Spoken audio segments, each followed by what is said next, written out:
Assalamualaikum warahmatullahi wabarakatuh.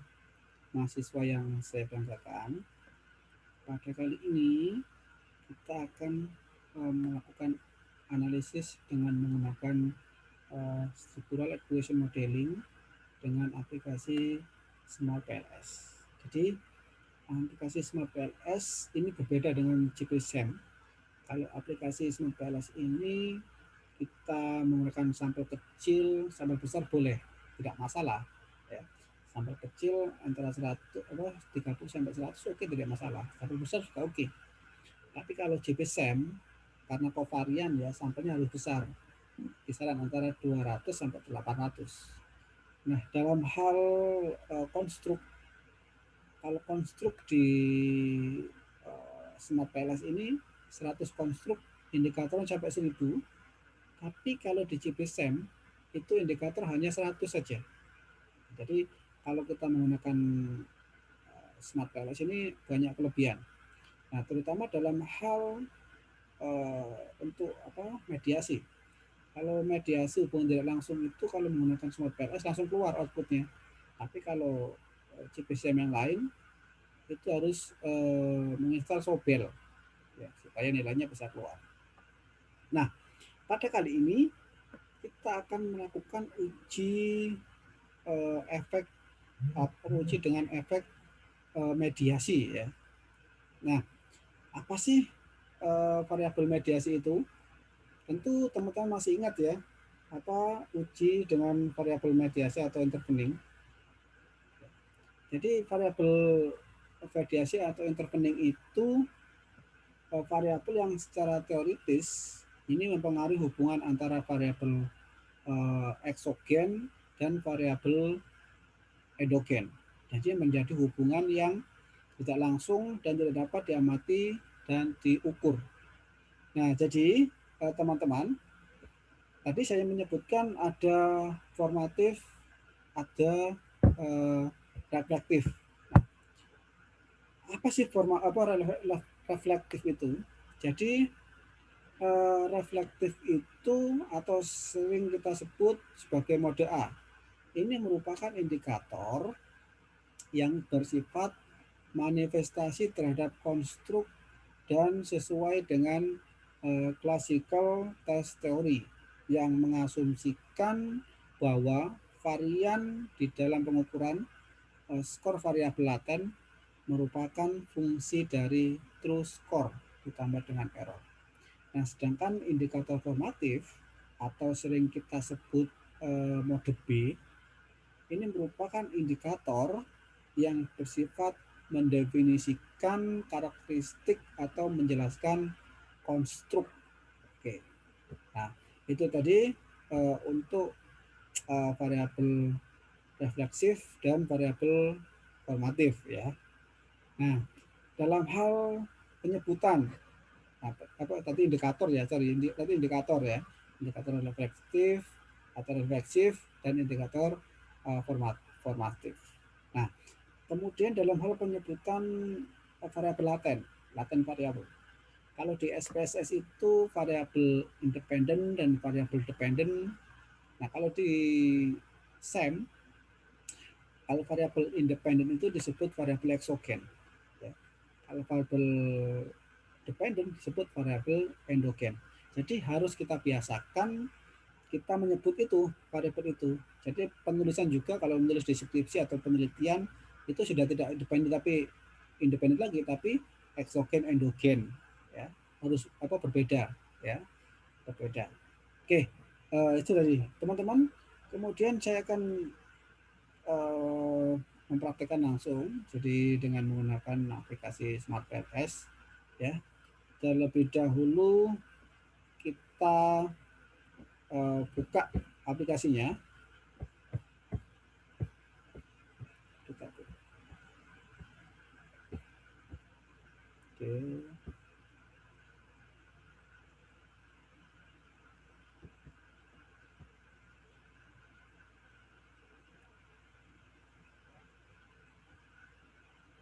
Nah, sebelum memasukkan aplikasi, masuk ke aplikasi, teman-teman harus menyiapkan data yang kita gunakan analisis dengan menggunakan Smart PLS ini tidak bisa data Excel, tapi harus kita rubah dulu. Ya, kita save as datanya, save as ke CSV ya. Ada dua pilihan, menggunakan koma delimited, CSV koma delimited, atau menggunakan ini, koma separated value. Kalau saya biasa menggunakan yang koma delimited ini. Karena sudah saya simpan, jadi tidak saya simpan, atau saya simpan lagi apa-apa. Nanti di replace saja. Nanti biar masuk situ. Oke. Kemudian kita masuk di sini. Ini saya tulis dulu.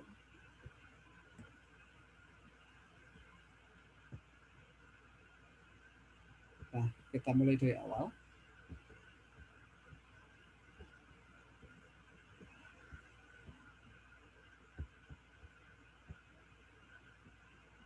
Kita open datanya atau aplikasinya. Sorry, aplikasinya kita open. Loading ya.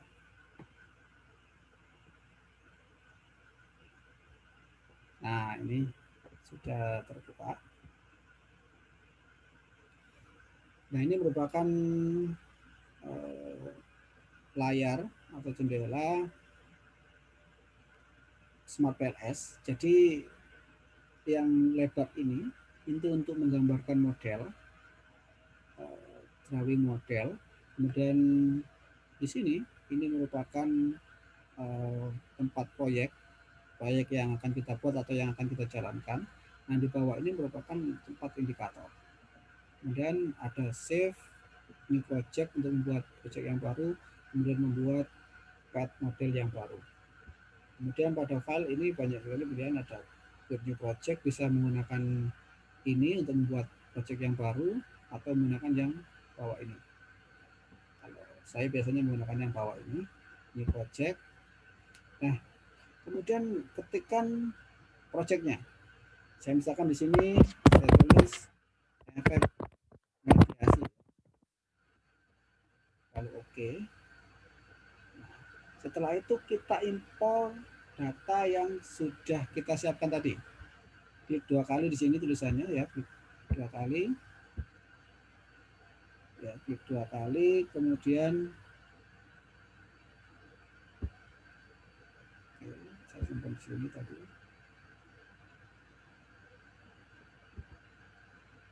Nah, ini ya, di marketing. Nah, open. Tetap oke. Nah, data ini sudah masuk di dalam Smart PLS. Ini merupakan data deskriptif ya, mulai dari main, median, mean, itu kan. Nanti bisa kita fungsikan untuk skripsi kita. Nah, itu bisa di copy atau disimpan ke data kita ya. Nah, kemudian setelah itu langkah berikutnya kita akan menggambarkan model. Nah, bagaimana caranya? Kita klik ini, klik efek mediasi. Nah, sehingga muncul lembar kerja untuk menggambar apa laten variabel atau model. Nah, di sini teman-teman ini ada menu laten variabel. Jadi laten variabel ini untuk membuat variabel laten, ya, eksogen, endogen, mediasi, begitu ya. Kemudian ada connect. Connect ini untuk memberikan hubungan antara variabel eksogen ke endogen atau variabel uh, eksogen ke endogen melalui mediasi ya. Kemudian ada moderating effect. Moderating effect nanti ketika kita ingin memasukkan variabel moderating, kita klik moderating effect ini atau kita klik kanan. Ya. Nanti pertemuan berikutnya akan kita bahas menggunakan variabel moderating. Kemudian ada sini calculate. Calculate ini untuk menguji ya, kalkulasi. Ada PLS algorithm, bootstrapping, dan folding dan seterusnya ya. Nah, kemudian kita akan menggambar atau membuat sebuah model. Nah, dengan cara klik laten sehingga di sini sudah muncul atau sudah nyala kursornya. Kita tinggal klik saja seperti ini. Oke, ini saya sembunyikan biar oke lebar. Kemudian kita rapikan, kurang rapi.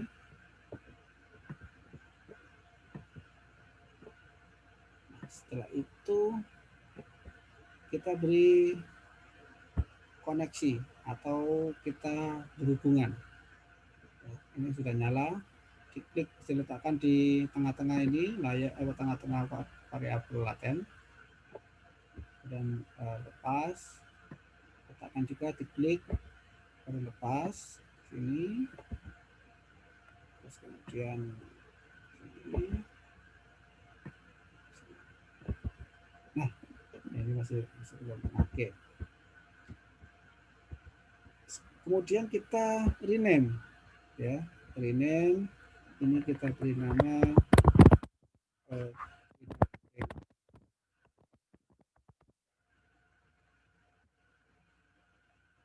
ya, langsung oke. Kemudian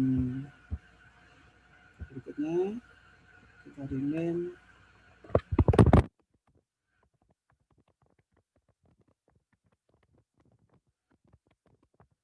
lingkungan dan kesehatan. Oke. Kemudian variabel mediasinya atau interveningnya ini minat. Oke. Kemudian ini variabel endogennya itu keputusan pembelian.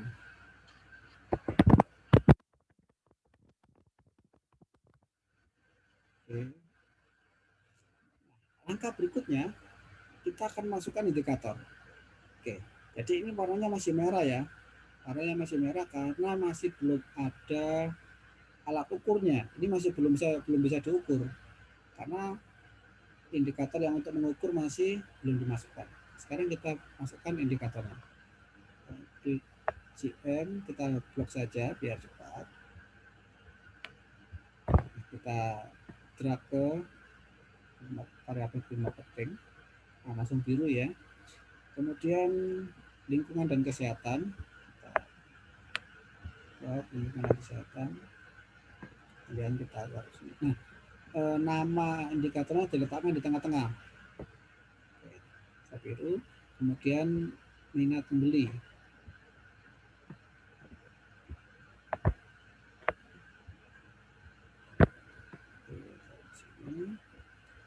Kemudian putusan pembelian.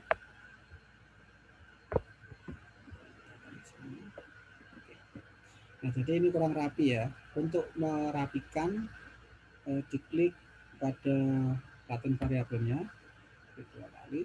Kemudian ada tempat atau untuk menyusunnya. Di sini ini yang ini rata atas, kemudian rata kiri, rata bawah, rata kanan. Saya pilih rata kanan. Oke, otomatis bergeser ya menjadi rata kanan. Kemudian ini kurang bagus. Oke. Nah, berikutnya ini data ini sudah siap untuk di-run atau siap untuk dikalkulit. Nah, bagaimana ketika kita ingin menyimpan? Nah, ini kan masih mentah ya. Bisa kita gunakan ini PNG, export ke PNG. Misalkan saya contohkan, saya ekspor ke PNG, oke. Nah, otomatis seperti ini ya. Nah, ini yang tadi sudah kita ekspor, kita tinggal copy paste saja ke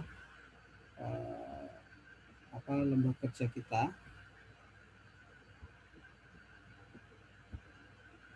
Nah, jadi kalau misal pengen langsung copy paste ke Word, bisa langsung aja di klik 2 kali, Kemudian di export as image to clipboard. Di klik ini terus kemudian dipaste di Word kita.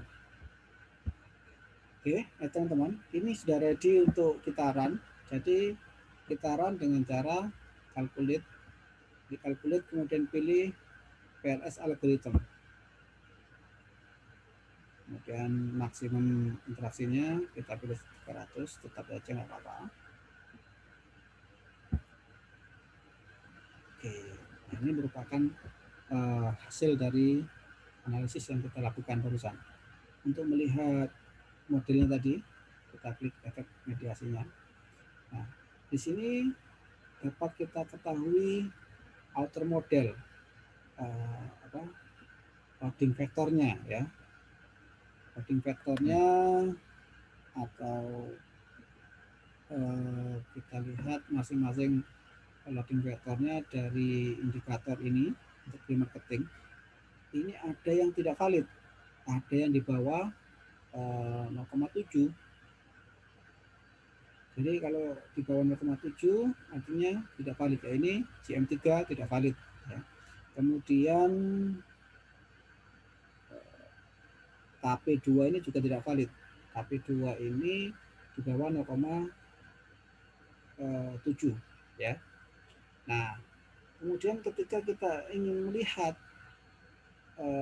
ini kenapa kok tidak valid ya, kita lihat dari apa namanya, dari rinciannya begitu ya. Oke, nanti kita lihat di sini PLS algorithm. Nah, kemudian kita lihat dari ini outer loading ya. Nah, kalau di SPS itu namanya loading factor ya. Tapi kalau di Smart PLS di SEM itu namanya outer loading.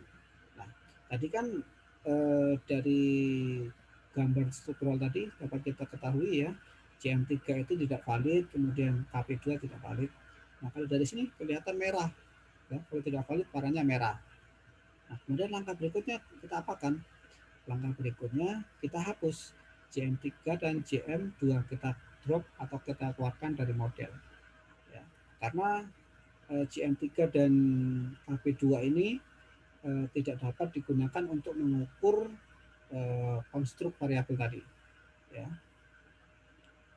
Kita klik ini mediasi, kita klik kanan CM3, kemudian kita hapus, kemudian ini KP2 kita hapus.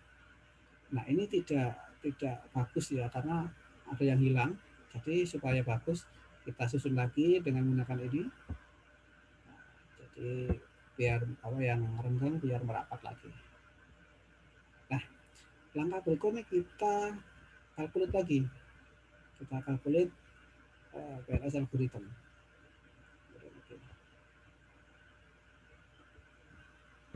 Nah, oke, ini sudah siap untuk dianalisis. Baiklah.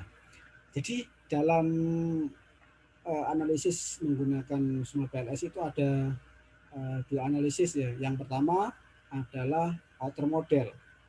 Outer model itu biasanya kita sebut evaluation of instrument model.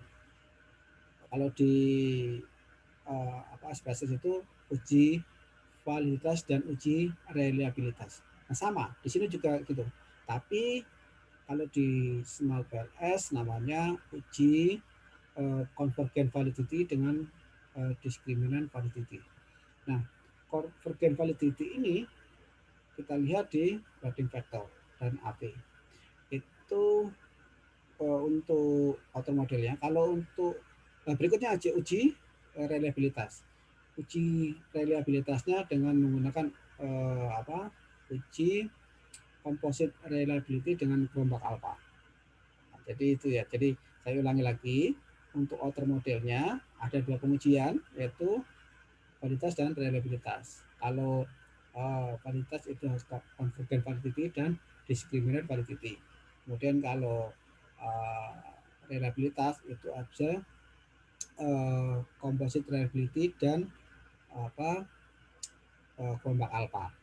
Nah, berikutnya setelah kita lakukan uji outer model, kemudian kita lakukan uji inter model, atau biasa kita sebut itu evaluation of structural model. Jadi evaluasi model struktural.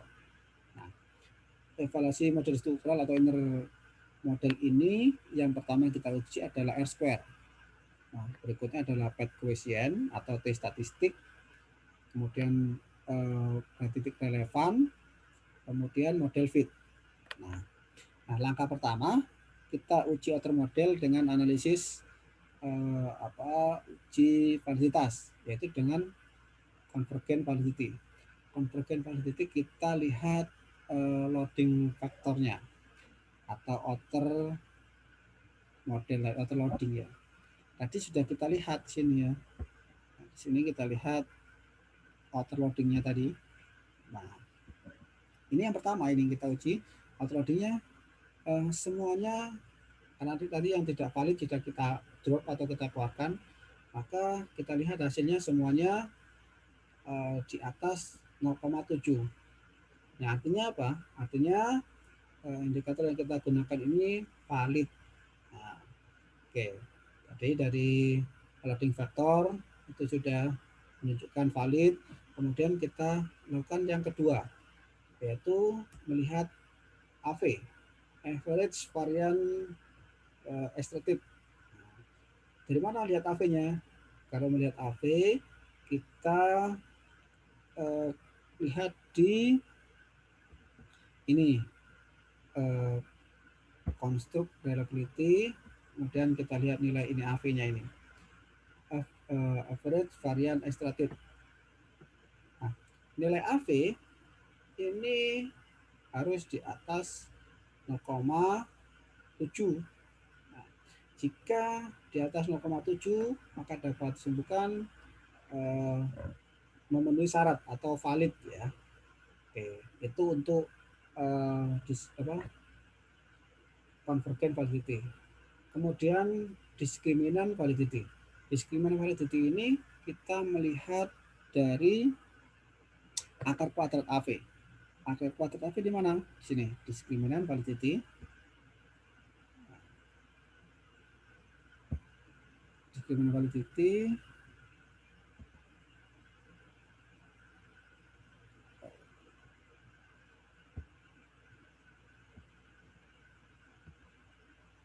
Nah ini, apa?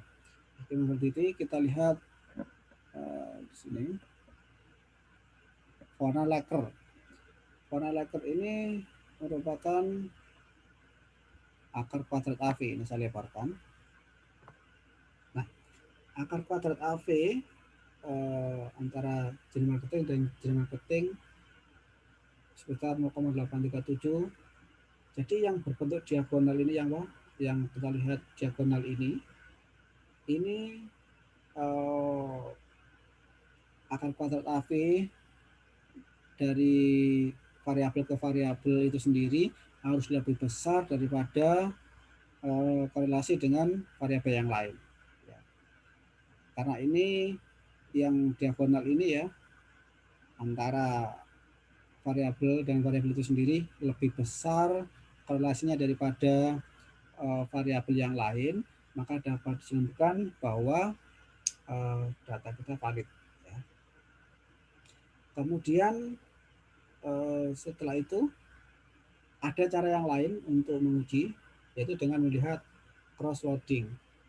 Nah, cross loading ini juga begitu. Cross loading ini antara indikator dengan variabel korelasinya harus lebih besar daripada korelasi dengan variabel yang lain, dengan indikator yang lain. Ya. Nah, kita lihat GM ini. GM nilainya korelasinya GM1 sampai GM6 ini lebih besar daripada yang lain ya. Kemudian KP1, KP3, KP, nah ini juga jauh lebih besar daripada yang lain. Kemudian lingkungan dengan lingkungan jauh lebih besar daripada yang lain. Kemudian minat membeli juga begitu, jauh lebih besar daripada yang lain. Maka dapat disimpulkan bahwa discriminatory dengan cross coding tadi, data kita valid begitu ya. Karena variabel dengan variabel itu sendiri jauh lebih besar dibandingkan dengan variabel yang lain. Nah, berikutnya kita uji reliabilitas. Uji reliabilitas ini dengan komposit reliability dan kelompok alpha. Kita lihat atau kita klik sini, construct reliability.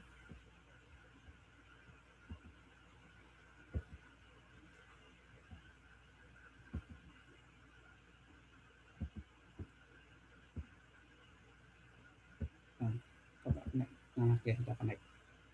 Nah, kita lihat pada kelompok alpha. Nilai kelompok alpha ini semuanya di atas 0,7.